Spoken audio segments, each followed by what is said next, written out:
NDE. Mm. And the weird thing was that happened is, and what put it all together for me is we had a guy on named Vinny Tolman who had a modern NDE. I don't know if you ever heard of his account. No.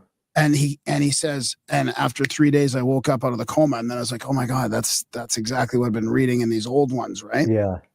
And I was putting the 3 days at, the main reason it was 3 days was a lunar or a solar kind of symbolism from that.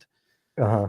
You know, in December when the sun sort of stops and it starts heading back, stops for 3 days, the new moon's kind of goes black for 3 days. Like, yeah. So, but anyways, I'm trying to find a decent question in here, but I guess, is there anything to maybe what I'm thinking about the resurrection and the initiation and did you notice 3 days in all this? Because I was seeing the NDEs, which to me almost could be like a resurrection.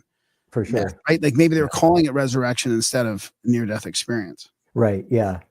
Yeah. And I should say that's been one of the huge challenges of my research is there was no term for near-death experience, before Raymond Moody. So when I'm looking at a 19th century ethnography, I have to just basically read everything that it says about their religion and afterlife beliefs. And somewhere I might run across, an example of somebody who died and came back to life. But yeah, as far as the 3 days thing goes, that's true. I have run across it a lot in a lot of NDE accounts cross-culturally.